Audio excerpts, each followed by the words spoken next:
तरह ईडी के ऑफिस को चीजों के ऊपर कालिक पोंखने का काम किया, तो ये ईडी ऑफिस पर कालिक नहीं पोंखता, ये मनमोहन सिंह जी ने ईडी की व्यवस्था किया था इस देश। ये मनमोहन सिंह जी और कांग्रेस पार्टी ने अपने चेहरे पर कालिक पोंखने का काम किया है। 15 अप्रैल को चार्जशीट दाखिल किया गया और चार्जशीट में श्रीमती सोनिया गांधी, श्री राहुल गांधी, श्री सैम पित्रोदा, सुमन दुबे के नाम शामिल है। तो मेरा यह स्पष्ट मानना है कि नेशनल हेराल्ड ये इस देश के स्वतंत्रता सेनानियों का अपमान है, देश के लोकतंत्र के लिए। आज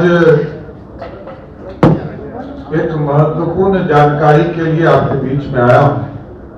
विस्तार से हमारे पार्टी के स्तर पर आपको पूरे डॉक्यूमेंट्स भी उपलब्ध कराए जाएंगे और इस बिहार और देश के लोगों को आज जानने की जरूरत है किस तरह कांग्रेस पार्टी और कांग्रेस पार्टी के राजमाता सोनिया गांधी ने इस भारत को लूटने की शुरुआत किया। कांग्रेस पार्टी के युवराज राहुल गांधी जी ने कैसे इस लोकतंत्र को मजाक बनाया और सबसे गंभीर आरोप है कि स्वतंत्रता सेनानियों के चीजों को लूटने का काम किया। जिस संस्था का निर्माण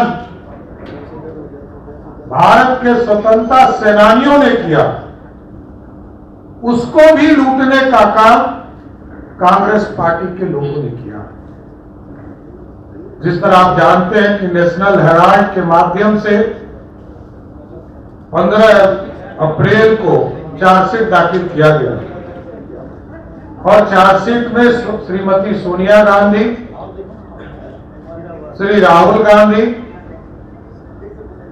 श्री सैम पित्रोदा, सुमन दुबे के नाम शामिल है। और साथियों, सबसे बड़ी चिंता का विषय है कि नेशनल हेराल्ड का जो मामला है, इसको भी पूरे देश को जानने की जरूरत है और बिहार के लोगों को इसको इसलिए भी जानने की जरूरत है कि रोज कांग्रेस पार्टी जो ये कहती थी कि हम संस्थाओं का इज्जत करते हैं, आज ही जिस तरह की घटना पटना में ईडी ऑफिस में कांग्रेस पार्टी के कार्यकर्ताओं ने किया, आंदोलन करना उनका संवैधानिक दायित्व भी है और ये लोकतंत्र का भी है। लेकिन जिस तरह ईडी के ऑफिस को चीजों के ऊपर कालिक पोंखने का काम किया, तो ये ईडी ऑफिस पर कालिक नहीं पोंखता, ये मनमोहन सिंह जी ने ईडी की व्यवस्था किया था इस देश। ये मनमोहन सिंह जी और कांग्रेस पार्टी ने अपने चेहरे पर कालिक पोंखने का काम किया है। और ये आप सोचिए, ये भारत लोकतांत्रिक देश है। इस देश में पंडित नेहरू के साथ ने मिलकर 20 नवंबर 1937 को एसोसिएट जनरल लिमिटेड यानी AGL का गठन किया था और इसमें सिर्फ पंडित नेहरू नहीं थे, इसमें 5000 स्वतंत्रता सेनानी भी इसमें शेयर होल्डर थे। स्वतंत्रता सेनानी में आपको जानकर आश्चर्य होगा कि इसमें वरिष्ठ पूर्व कानून मंत्री शांति भूषण जी और जो पूर्व मुख्य न्यायाधीश मार्केट काजू के इनके पिताजी शेयर होल्डर हुआ करते थे, मार्कंडे काजू जी के पिताजी, और उनके पैसे को भी कांग्रेस पार्टी के लोगों ने राहुल गांधी जी का परिवार, सोनिया गांधी जी का परिवार कैसे लूटकर अपने जेब में डालने का प्रयास किया। मैं बताना चाहता हूं कि 2010 में सोनिया गांधी और राहुल गांधी जी की एंट्री हुई। 2010 में एजीएल के 1057 शेयर धारक थे। इसी वर्ष 5 लाख रुपए से कांग्रेस ने यंग इंडिया लिमिटेड कंपनी बनाई। इसमें तत्कालीन कांग्रेस पार्टी के महासचिव श्री राहुल गांधी जी डायरेक्टर के रूप में शामिल हुए और कंपनी में 76% हिस्सेदारी राहुल गांधी जी और सोनिया गांधी जी का हो। आप सोचिए, हम लोग तो यही फॉर्मूला खोज रहे हैं। कोई ये फॉर्मूला बताए कि 5 लाख रुपया खर्चा करो और 500 करोड़ का मालिक बन जाओ। ये ना बिहार के युवराज बताते हैं, ना देश के युवराज बताते हैं। आप सोचिए,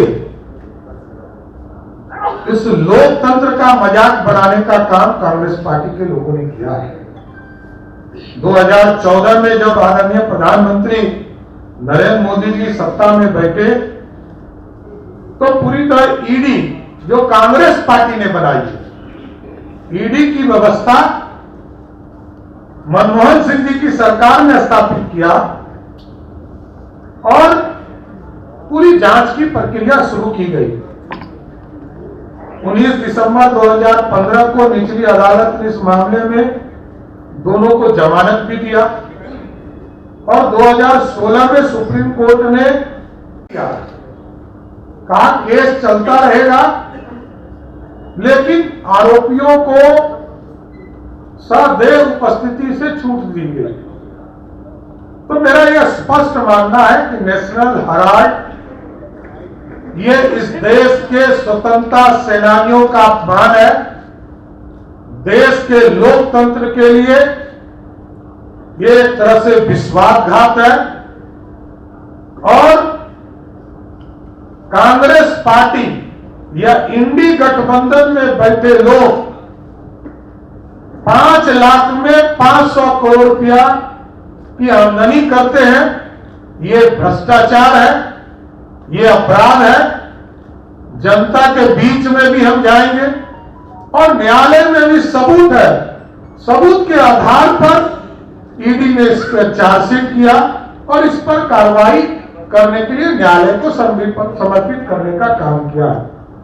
इसलिए आज देश के आम लोगों से, बिहार के आम लोगों से जरूर ये बताना चाहते हैं कि कांग्रेस पार्टी इस देश को खोखला बना रही है और लोकतंत्र को मजाक बनाने का काम कर रही है। और नेशनल हेराल्ड और ये जो इनके कंपनी है यंग इंडिया लिमिटेड कंपनी के द्वारा गरीबों को पैसे को लूटने का काम किया जा रहा है। इसलिए इसकी पूरी तरह जो ईडी ने जांच किया है, जांच करके चार्जशीट किया है। अब न्यायालय से जरूर आग्रह करता हूं इस पर शीघ्र कार्रवाई करके सजा देने का काम करें। धन्यवाद। प्रधानमंत्री आ रहे हैं लगातार, क्या कार्यक्रम होगा उनका? देखिए, देश के प्रधानमंत्री जी आदरणीय नरेंद्र मोदी जी पहले कार्यकर्ता के तौर पर काम करते रहे और जनता के बीच में जाना उनका धर्म है।